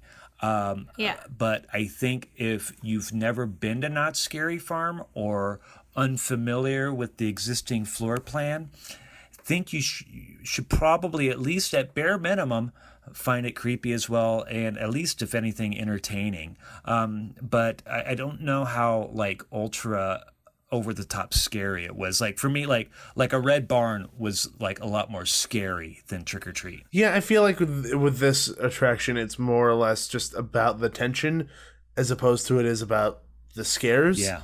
The tension of having to move your flashlight around, because even being through it 4 times, I still have the tension of what if I put my flashlight up and something's right there. Yeah. Which is kind of terrifying. But I do agree that it is a little bit creepier, and I'd love to address the maze that it used to be first, because then you can kind of gauge on where it is now, because before it was the facade was very stylized, very cartoony witch house. You walk in and all the dead kids would be scaring you, and to a certain extent the inside is the same now, but now the front of the maze, this facade, is turned into this very decrepit, very realistic house. And we've gotten this whole new music package as well that is very reminiscent of like a Stranger Things 80s vibe, or even like Halloween synthesizer type music, which I think definitely sets the tone for this new attraction better. And if I were to ask them to redo a maze that's been there for that long, this is a really good example of what you can do to utilize a different aspect of an attraction. You know, to me, that's better than flipping it backwards. It's better than just changing the Tooth Fairy to a human being on stilts, you know, or even a couple other things that they've done, adding werewolves to gunslingers. I think this is a very good example of what is a really good thing to do for a maze that may be on its last legs and gives it a little bit breath of life. I fully agree with you. And by the way, yeah, the music, especially toward the exit, like when you're kind of going the outside of the house and stuff, where you could really hear it. Loved it. Very creep show, very Carpenter, you know, Halloween 80s, 70s synthesizer. Loved it. So overall, I loved the vibe of it. But again, I think there might have been opportunities, at least from my observation, for if there was some opportunities there that I thought could actually make this terrifying. And I think they, maybe for a variety of reasons, kept it more creepy, which I think is still really fun. Yeah, I agree. Yeah. And moving forward, the next two are the big hitters, the brand new ones. And the first one that I'm going to start with, which is actually my favorite of the two, is Pumpkin Eater. This is designed by Daniel Miller, somebody who's done, Pinocchio Unstrung, a Tooth Fairy, and a lot of other really messed up mazes. And of course, he's created another one that's really messed up again. And it's based on that nursery rhyme, Peter, Pumpkin Eater. And you go into these very quaint village houses where these women have their faces carved up like jack-o'-lanterns. And it gets very artistic in a way because you end up entering a jack-o'-lantern and it's squishy. You can hear the guts moving around, which that sound to me alone was just too much. And you even get like wet from the guts, which you hate. Yep. For me, this maze kind of hit a whole bunch of different notes that I look for within a maze for it to be really, really good. I feel like the maze design was pretty inventive with what he was trying to do, especially given the fact that you're supposed to be walking into a gigantic pumpkin. How do you, other than like having seeds hanging, how do you translate that and how do you make that scary? And I think he did that very, very well, and it fits perfectly within the confines of the Hollow, which is where it's located. I could keep talking about it, but I just really enjoy the theming of this maze a lot. Yeah, I thought it was interesting. I thought it was really cool. I loved the queue area. That was so cool, that little quaint village that you're talking about and stuff, and these small little houses and everything. So I really liked it. There were some things that were a little bit more kind of, I thought, cerebral for a maze, but I thought it was really fun. And it was a good, like, traditional example of a haunted attraction, especially at Knott's Scary Farm. Dan Miller, is famous for doing the good gone bad types of themes, and this is a really perfect example of that. And I thought he did really, really good, and I thought it was very creepy and utilized a lot of traditional gags, but with a little bit sort of a different spin on them, which I thought was really kind of fun and entertaining. And I thought it was, that maze I felt was really kind of creepy as well. There was the definite scares in there, but it was also very creepy. They had some sort of longer scenes where you could that were a little bit more open, that sort of had some room to breathe, where you could kind of allow some of that tension that you were talking about before build, so that way by the time one of the characters did interact, it was to me really darn effective. I think you were the one who said it that made me laugh, because I'm pointing at Nikki. Yeah. You can't tell. I'm pointing at Nikki. Nikki said this that made me laugh, because I remember going through it and you're like, I feel like the ending was just them wanting to incorporate what was left Prey. from Prey. Like as soon as we were in that corn maze, I was like, oh, they just left Prey up. So that's just a jaded like Scary Farm nerd. Scary Farm pass holder who's like, really? They just left Prey up. And then as soon as you said that, I'm like, I guess it's just Gunslinger's grave and Prey mashed together with a pumpkin in the middle. But I mean, the funny thing is that it works. It works. I loved the vibrating floor towards the end, and my favorite part was also one of Gabe's favorite parts is the makeup on those first two ladies. The carved faces was just beautiful. In any maze, I think this year that is my favorite makeup that I've seen because it is very disturbing. Yeah. Because when you look at it, you're thinking about what caused that. Yeah. Which is very, very creepy. And I love mazes like that. Like you said, there were a few spaces that were more open, and I agree with that. And I love mazes where the actors are given room to roam because they're not static and in the same spot every time you go through. Like the main guy, like the what's his name? The Pumpkin Eater? The Pumpkin Eater. He was in a different spot both times we went through. And I was like, oh, you weren't there last time. And it got me, and I think it's a little bit of a pet peeve when I go through a maze again. And I'm like, okay, there's someone behind that door. Okay, there's someone behind that curtain. It's like, so I love it when I never know where they're going to be, Yeah, and now that you were mentioning a couple things, and it reminded me of a couple moments of walking through the attraction because it's not often that an attraction has different notes to it. Usually it's one note all the way through. The type of scares and things that it has the opportunity to do. I feel like, Ted, you said it is very creepy. And there are moments that I feel like those monsters take advantage of those open spaces and make it creepy as opposed to just doing another jump scare. Because I definitely remember going through a few times and being kind of near the front of the pack. And there was a monster who put his fingers really slowly, one after another, around the corner of the wall.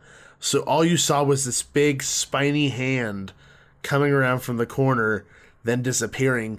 And for me, that small action says so much and sets up so much because it's that tension of what the hell was that? Yeah. And knowing you have to go around that corner. And I think that's amazing that they have that opportunity to kind of change things up, kind of like as much as I like Halloween Horror Nights, as opposed to just having the kind of hidden door scares. You have the opportunity to really expand on what your character is doing and how to scare those people. And it's designed that way, and I think that's smart. Yeah, and one last note about it. I didn't realize, I totally get it now, like using Prey. They totally did, now that I think about it. So for your listeners, so Prey was, it was a skeleton key last year, and basically incorporated, the cornfield area that you get lost in, and that's sort of what the last area of Pumpkin Eater was. And you're right, I think they probably, I don't know if they probably didn't use the same corn, that would be disgusting, but it was basically kind of very similar to it. And then one last thing, what was the final room with the floor vibration? Final room was... What is it with? I did not get it. I didn't get it either. I was just so concerned with the vibration. Well, from what I remembered it being, it was almost like we were getting ground up. Were we getting it was like we were getting ground up and eaten, because that last room was you see like the Pumpkin Eater guy, and then the next room is like filled with fog and it's orange, and you hear, other than like the vibration, there's like this grinding noise of things. So I'm assuming that is what the ad interpretation of that is us getting eaten or being munched up like the pumpkins. Like he caught us. Oh. Yeah, I didn't get it, because basically on the walls and the vibrating floor, I thought there were like racks of pies. And I'm like, okay, so what is this? So I wasn't too sure, but I'll go with your interpretation. So we're getting made into pies? Maybe. I guess. I don't know. I didn't quite get it either, but I didn't mind, because my feet were sore and it felt good. The vibration felt good. I know. It did. So moving on to our last maze of the night, I think the one that had the biggest hype behind it, Dark Ride. Yeah. And this is another maze from John Cook, the same guy who's done Paranormal Inc., Infected, as well as Shadowlands, all huge hits. And I don't know about you guys, but leading up into this, I was really nervous because no matter how good somebody is, they always end up making a mistake or faltering to a certain extent. I was really nervous about the maze not being good. Like, I was really nervous because I really like John Cook's work. And I was like, oh god, this is a really hard maze to do. How is he going to pull this off? How do you make a dark ride into a maze? And by God, he did it. Yeah. It was my favorite of the year. I mean, it is very impressive. Very, very impressive. Yeah, I totally agree. You know, it tells the story of this sort of abandoned dark ride where these people are living inside of it, right? And so, I mean, I was having this discussion with somebody. This might be one of the first Knott's mazes, which is kind of revolutionary if you think about it, where the characters are based off of like real people. Yeah. You know, which has not been done before. Yeah. Okay. Other than like Gunslinger, but where it's not really monsters. Like the first year humans. there was no monsters, but still it's kind of like this like old school, like, you know, kind of fantasy type world, but this is like, this could happen. You could have a whole bunch of bums where living you in have an old... like these transients that are living in this abandoned dark ride. You know, you get warned by the first one that greets you, you know. And so that was interesting. Somebody wrote that it's like this, you know, one review said that it's like this massive love letter to the theme park industry and the dark ride industry. And I agree. I mean, I think it's fantastic. I mean, you want to talk about, I mean, we could spend the next couple hours talking about the Easter eggs that are inside that maze. And then that was what I was mentioning before, is there's so many. Yeah. And I you know, I had to go through it a couple of times to kind of figure out what was happening, like thematically and storyline and all that stuff. And, you know, I think, you know, the peak room, I won't ruin it for those who have yet to go, but it's very large and it's very cool. I don't think it's the biggest opening that Knott's has done in a maze, but it's very huge to the point where it's almost like this massive jungle gym, carnival, demonic scare zone, you know, filled with all of these creeps. And the guests, the way the floor plan is, are allowed a decent amount of time in there. And I thought that was really cool. So that way, you know, talking about allowing, you know, veteran talent to kind of go, you know, crazy inside of one room. It was pretty awesome, you know. So that way you have, you know, these really killer monsters that are in there that have a lot of room to work with and a lot of ways to work off one another. And if you are a guest that is fearful of clowns or sort of this type of theme, you're really screwed by the time you get to that final room, because hey, you got warnings, man. You got warnings from the beginning. Yeah. And so so I thought that was really fantastic. I just loved the theme stylistically, totally dug it. You know, it's one of the better mazes they've done in a long time. I don't think I could go personally. I mean, as far as saying that it's like better than Paranormal Incorporated when that first debuted, because that was like really mind blowing. But I think this is a very, very strong maze, and it's better than most of the things that the event has produced in the last, you know, 30 years. So, I mean, I think it's incredible. And really, really enjoyed going through it and just kind of digging all of the detail and the clever scares.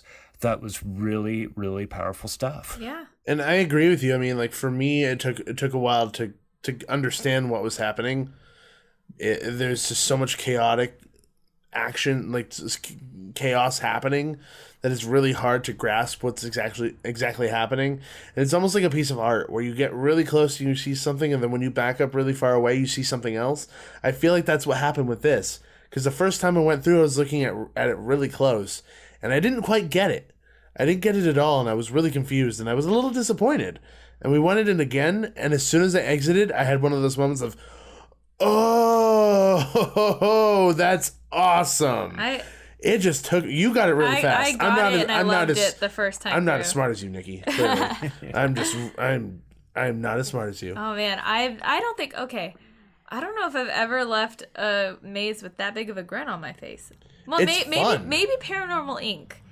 It's really Yeah, fun. like the first year Paranormal Inc. opened, probably the same level of just excitement for me. I do agree that, like, as far as, like, debut mazes go, like, Paranormal Inc. 3 years ago, like, way better, like, just way better of a debut, like, just strongness of maze. Yes, like, first year Paranormal would beat out Dark Ride for me, but oh my gosh, I left this maze so happy the first time I went through it. And when they were explaining it, in all the previews, I was like, okay, you're gonna follow a track through a Dark Ride. That'll be fun. The first time we went, like, behind the scenes and then came back into a different room of the Dark Ride, I was like, oh my god! Like, that's all I'll say, because I don't want to give too much away. But I was gonna say, without giving too much away, kind of the premise of the whole thing is that you're going into this dark ride that, like Ted has said, is kind of taken over by these transients and weirdos, and you're walking the track of this dark ride, and you hear the music kind of glitching in and out, and the lights and the animatronics are glitching in and out together in sequence. But as soon as you go through, like, the access tunnels through the attraction, it really changes from this cheesy dark ride to very extreme realism.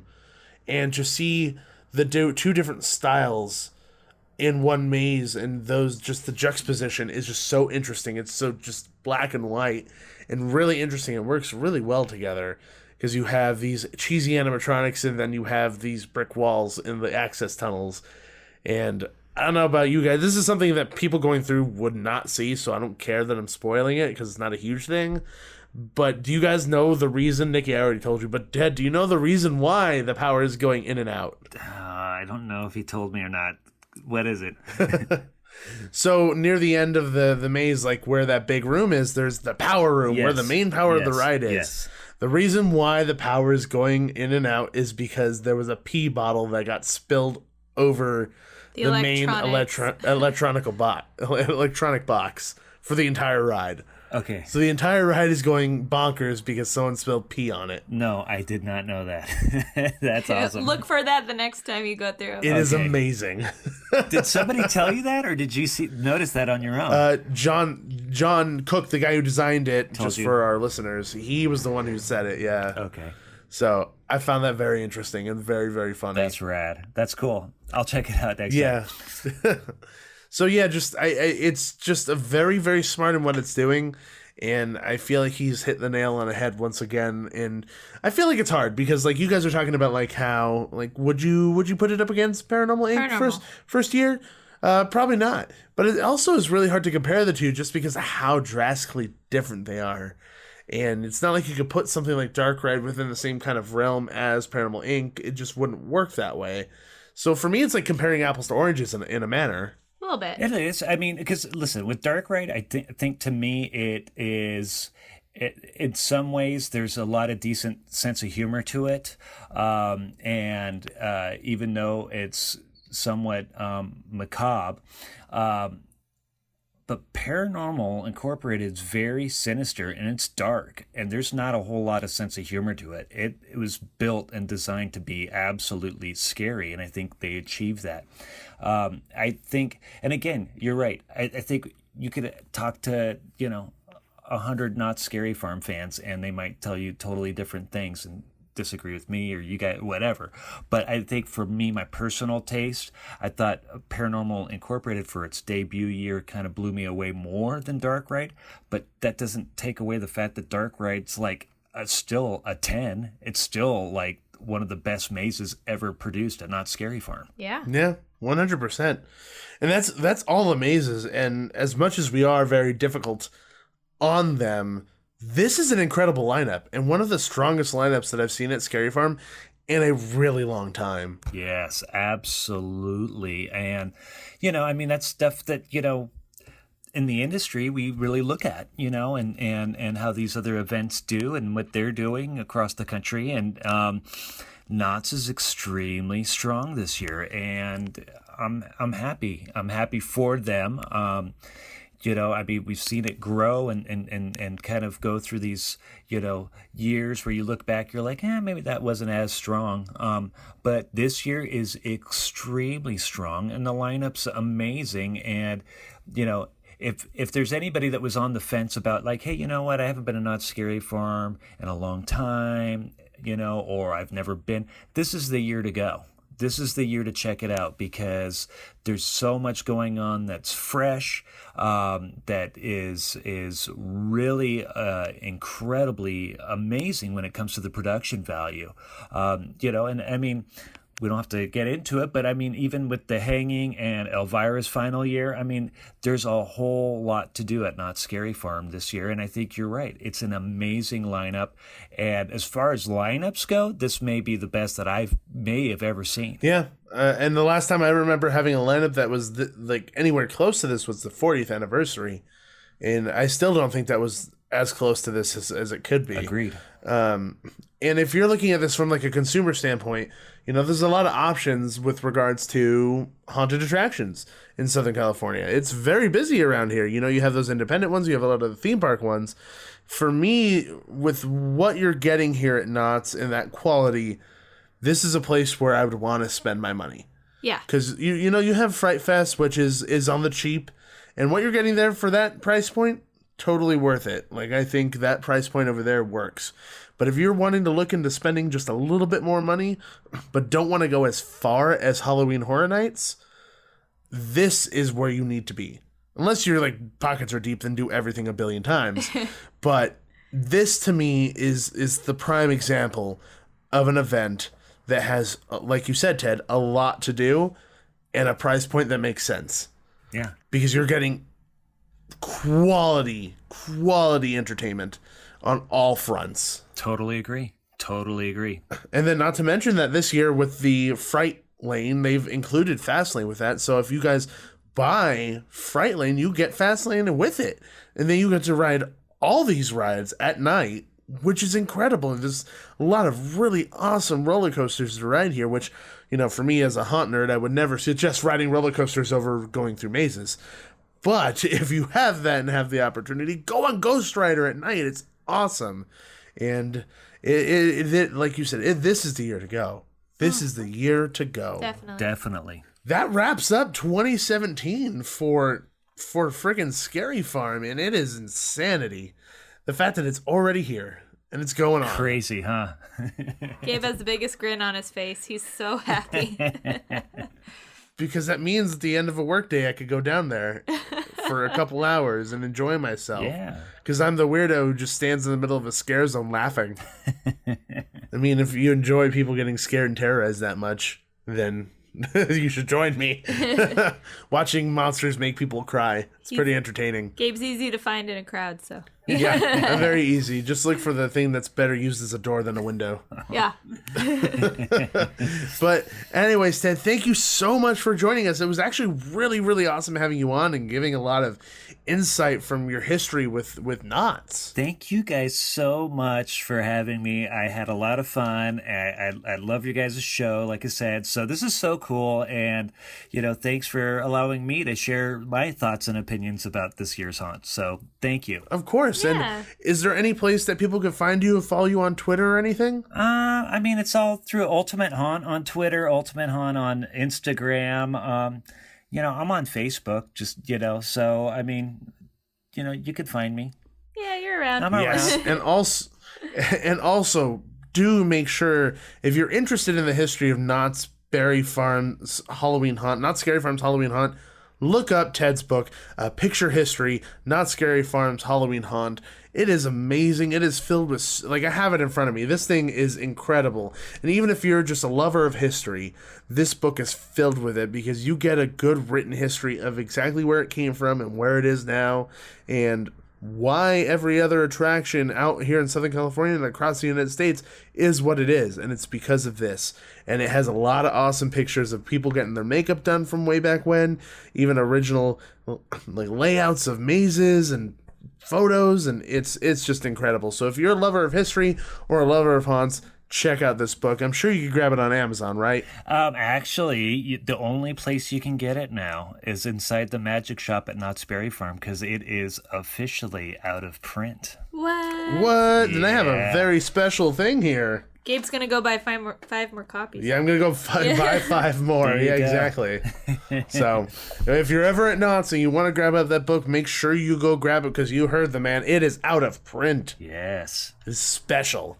So, once again, thank you so much, sir. It was a freaking blast. Thank you. Thank you, guys. That was fantastic. I love talking to Ted. He's so knowledgeable in all this crap. Yeah, it was a lot of fun, and he agreed with me on most things. So That's true, he Very did. validating. I bet. Thank you. Thank you for that. I just like having different opinions on things. Oh, that's fine. I like being combative. But we really hope you guys enjoyed listening to our episode all about Knott's Scary Farm. There was a couple things we didn't hit in the show. One of the things that we didn't really hit is the hanging in Elvira. Elvira we didn't get to see the night that we went. We actually just recently saw it in between the episode. And we actually think it's probably the best show that she's had at Scary Farm in a while. Yeah, I totally agree. It's been my favorite show of hers. It was kind of like just pure Elvira, not It's her gimmicky. up front and center. Yeah, it was really great. Yeah, and the hanging is divisive either way. Any year, people either think it's funny or people think it's not funny. Yeah. So it's really just a matter of your taste and what you think is funny. We personally enjoyed it a lot. There were some really, really funny moments, but there was also some moments that really fell flat. But that being said, it was the opening night, so they're probably still finding their groove. Yeah, it was hit and miss, but it was enjoyable. Yeah, There exactly. have been stronger years, there have been less strong years, so, just somewhere in the middle. Exactly. Yeah. But overall, Scary Farm is a fantastic value. There's so much there to do, to see, to experience, that it's really hard to fit it all in one night. And I highly suggest that you go check out Knott's Scary Farm this season and head over to knotts.com to figure out how you can buy your tickets. Yep. And this season, we're going to be hitting a lot more. We still have some more Halloween episodes to get out. We're going to be hitting Halloween Horror Nights on both coasts, and we've recently hit Queen Mary, so we have an episode coming up about that. And we are freaking tired. We're hitting so many different places that the sleep is not coming easily. No, I just haven't been sleeping well in general. I haven't either. I feel like there's been some noises in the background at night. I always think it's the rat, so I wake up to come look because I think the rat has escaped. As it's trying to escape at this moment, if you might be able to hear her. Very active. Right Very active. But we've heard noises in this room, so that's odd. We think it's the rat, though, so that's not an issue. But it's pretty loud, so Yeah. the rat's either doing something mischievous or something else a-brewing. I'm going to hope it's the rat. Yeah, hope it's the rat, not the Ouija board. No, I don't. Unless the rat is playing with the Ouija board in the middle of the night. Maybe the rat's summoning rat ghosts. Rat ghosts? Yeah. Don't summon rat ghosts. Who knows what other ghosts are going to come through with the rat ghosts. But anyway, guys, thank you so much for joining in on the fun today. I hope we really enjoyed the episode. And if you guys want to find out more about Knott's Scary Farm, like I said, knotts.com is the place to go. And if you want to find us on social media, you can actually find us at Theme Park Duo on all platforms, and that's Periscope, Twitter, Facebook, Instagram, and you've been taking over the Instagram stories, so things have been pretty active on there. Yeah, go check out the Instagram stories. We are at a haunt every weekend and sometimes on Thursdays. So so just go check it out. There's always stuff to see, and I try to catch the fun stuff. So. Yes, exactly. Like last night, I got Elvira's nipple tassels spinning in a boomerang. So yeah, I always try to get the fun stuff in there. That's tantalizing. Yeah. But yeah, so make sure to check all that stuff out. Also, if you want to shoot us an email, you can reach us at themeparkduo@gmail.com. Exactly. And then also on iTunes, if you guys want to, you can leave us a 5-star written review, and we'd always appreciate that because it helps us bring us up in the standings. It helps people find us easier and enjoy us like you are right now. But Nikki, how can people find you? You can follow me on Twitter at NikkiM_313. And you can follow me at Laker793 on Twitter. But most importantly, above all, everybody, always remember, there's always a great, big, beautiful tomorrow. See ya!